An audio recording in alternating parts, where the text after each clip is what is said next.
This month at Manor Park Classics, we've got something that is incredibly rare in the UK. It's a Nissan Pulsar GTIR, an N14 Pulsar to be exact.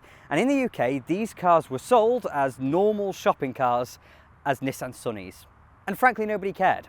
This, however, is the special GTIR. And the reason this one is really quite special is because it is absolutely filled with both pedigree and engineering brilliance. Because in the early 90s were the era of Group A rallying, the era of Toyota Celicas and Lancia Delta Integrales and all that good stuff, Escort Cosworth, stuff like that, four-wheel drive, massively turbocharged road cars with liveries on them and big mud flaps. And Nissan wanted to get in on the act. After all, manufacturers like Toyota were going out and sweeping the floor with everyone, so Nissan wanted their own slice, and so they engineered the Pulsar GTIR. And yes, that does mean that this is a direct competitor with a Delta Integrale or an Escort Cosworth. It sounds a little bit incredible to say from the outset, because those cars are so special in our very European sphere, but across the world, these were pretty successful. Nissan ended up producing 14,000 or so of them over only about 3 years, I think, of which they only needed to make 5,000 in order to homologate it. So barring being just another Nissan Pulsar, they Group A'd it up. So what do Group A rally cars have but a massive turbocharger and four-wheel drive as well?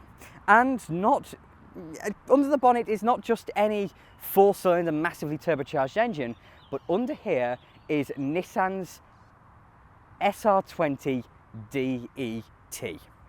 That means it's an SR, 2 litres, electronic fuel injection, etc., and turbocharged. Heavily turbocharged, as you can probably tell by the big intercooler on the top of it. This car's a Japanese import. It's quite modified. We'll get to that in a minute. Anyway, the point of that engine is that most European folks won't necessarily have heard it, but that is an icon of the Japanese performance scene, mainly because it found its home under the bonnet of, well, from 1989, 1990-ish onwards, all of the Nissan Silvias. 180 SXs, 200 SXs, 240 SXs, S-chassis Nissans had SR engines in them. And this is that, but in a little dinky hot hatch with four-wheel drive. So yes, that engine is technically the wrong way round. It is transverse as opposed to longitudinal as it would be in a Silvia, but this also has four-wheel drive. And it's also a little bit lighter, I imagine, than a Silvia, or at least the basic body shell is without the four-wheel drive. So, as I mentioned, this car is a Japanese import because I can't remember actually right now as to whether these were sold in any capacity in the UK. If they were, they would have been sold as Sunny GTIRs, and because it was a Sunny, most of the British public will have just ignored it and moved on. But in Japan, they were sold as Nissan Pulsars, and this was imported to the UK at some point during its life. And because it's a JDM car, and I will actually say a proper JDM car, not just a Japanese car that someone says is JDM because it's got a Japanese badge on it, it's being quite heavily modified. So it has a turbo timer, because all Japanese turbocharged cars do. It has brakes, it has wheels. I believe the sodding massive intercooler might be a little bit bigger than it was from the factory as well. But what is standard is the chuffing massive wing on the back of it. I want to know what was going through the heads of the folks at Nissan in the early 90s, because, I mean, Escort Cosworth had a big wing on the back of it, but that was a Ford. Fords are kind of expected to do that kind of thing because they're Fords, if you catch my drift. What was otherwise a Nissan shopping car with a big wing on the back of it?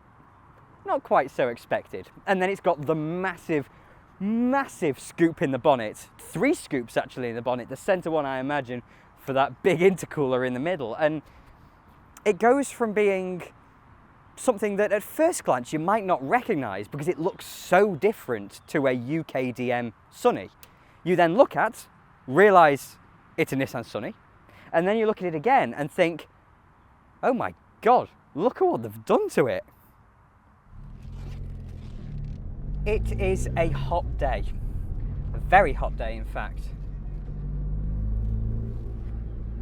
but it is made all the better by the fact that I'm having my first proper JDM experience.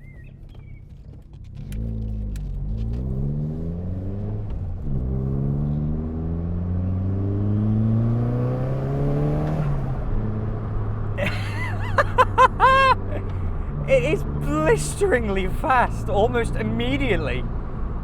But the first thing I actually noticed from this is that this is a 33-year-old car, I think. At least I think it's 1991. Yeah, it's a J, so 91, 92. 33 years old, give or take. And it's the quality. It's how well it's all stood up to so many years and 92,000 kilometres, I would expect. It does have a sticker over the kilometres per hour, so I imagine it's being converted to miles per hour, but the odometer is probably still original. So 92,000 kilometres, which is about 50-something thousand miles, low 50s. But it stood up incredibly well. All the plastics are of such high quality. Such high quality. And this steering wheel, which I think is particular to the GTIR, reminds me very much of a BMW M Technic steering wheel from a similar era. Oh, the turbo whooshy noise. And that exhaust. Yeah, it's a hot day anyway, so I have to have the window down, so apologies for the audio, but it's just quality. It feels so high quality, and these seats, they're massively comfy, and yet they're perfectly bolstered.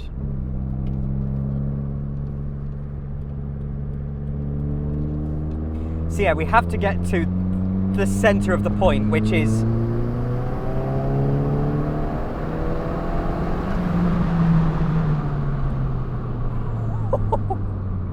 that is blisteringly fast. Blisteringly fast.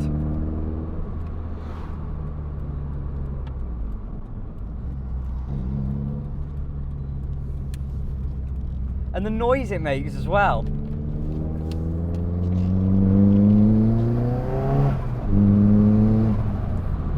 It's so Japanese in its big, very bombastic 4-cylinder engine. So bombastic, it's so out there with its 4-cylinderness, very gruff, massively loud. But it is totally overtaken by the turbocharger,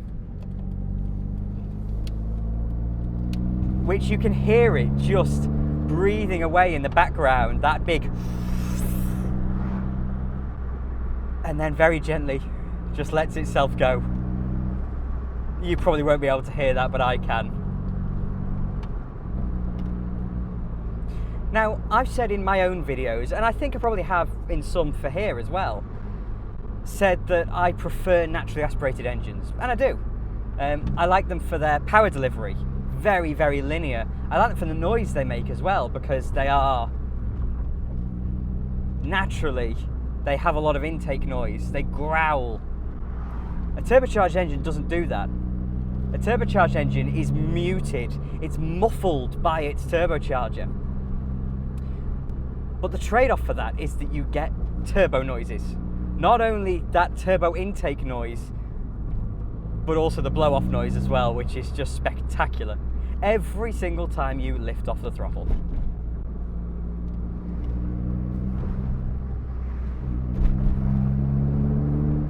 But what's different about a turbocharged engine is that all of the power comes in one big lump. Now, modern turbocharged engines are less like this, and I don't know how this came from the factory. I couldn't say. This could have been much more linear from the factory, who knows? But it means it's very operatic in its power delivery. It kind of sits and it burbles away and makes all those great noises, but it doesn't have all that much get up and go until about 3,000 RPM, where it absolutely pulls your face off.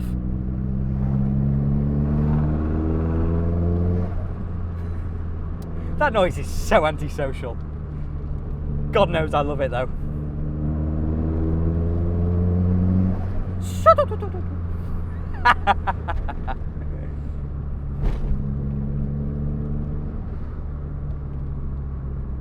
But what's surprising me a little bit is that with that massive power output, which is 230 brake horsepower, I believe.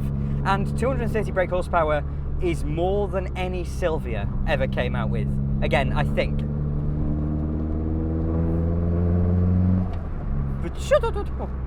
So yeah, this is a fast car, but you can't really feel the power. I've driven more modern hot hatches than this with a little bit more power, but in the grand scheme of things, what's 30 years and 40 horsepower? You know, cars are so much faster than they used to be, yet modern hot hatches scramble. They can't really put the power down. A Hyundai i30N really struggles with its front axle tramping under power, with it being front wheel drive, but this, with its four wheel drive, just has so much control and poise over its power output. It only feels like it's got all 230 brake horsepower when you're accelerating. When you come to pumping it into a corner, it just kind of goes, yeah, okay, I'll do that, if you like.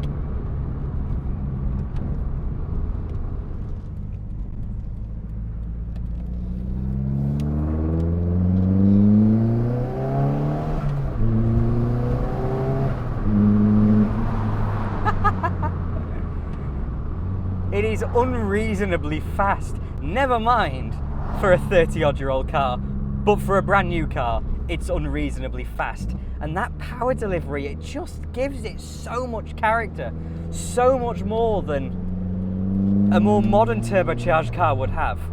It is all about the turbocharger. It makes its presence so well known, and you can absolutely see in the circumstances why so many people became so enamored so quickly with turbocharged engines in the 80s and 90s. Entire cultures revolve around the technology of the turbocharger, and in modern cars, you wouldn't even know it's there. This is a proper turbocharged car, and I love it for that. In fact, you know what? Let's go this way.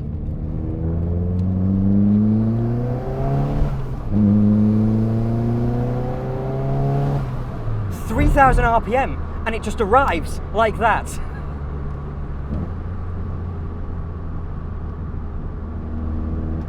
And the throttle has such a sensitivity. The throttle has such a sensitivity to it that it just thrives on rev matching. The tiniest little blip, and there you go, you're matched up with the revs. What a phenomenal thing this is. Truly underrated, underloved car.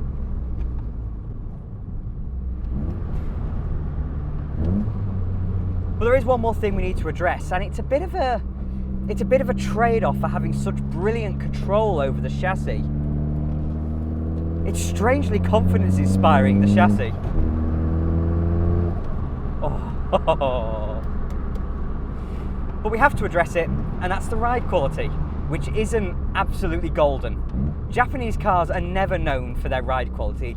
I imagine it's something to do with the condition of their roads being that bit better.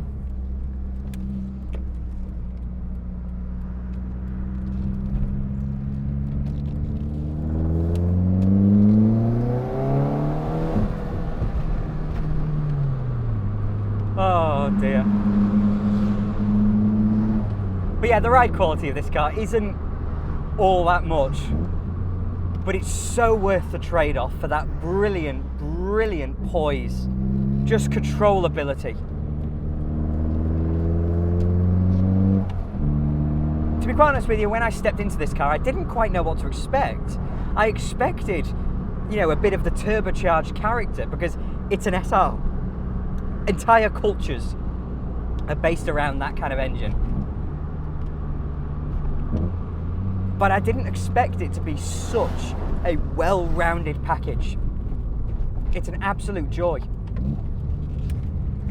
Absolute joy.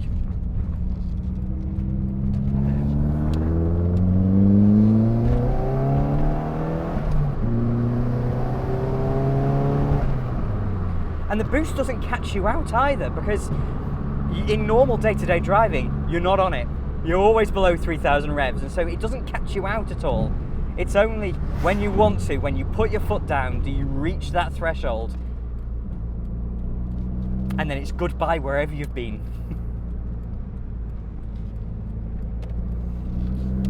So yeah, the Nissan Pulsar GTI-R is a car that's quite surprised me. I don't know why it surprised me, because it's doing exactly what I wanted it to do. It's doing nothing I didn't expect it to do, but it's just so much more well-rounded than I expected. So if you'd like to get your hands on, it's a JDM Ikon, isn't it? Let's be honest. Then please do visit the website and come and have a look for yourself. I guarantee you'll love it.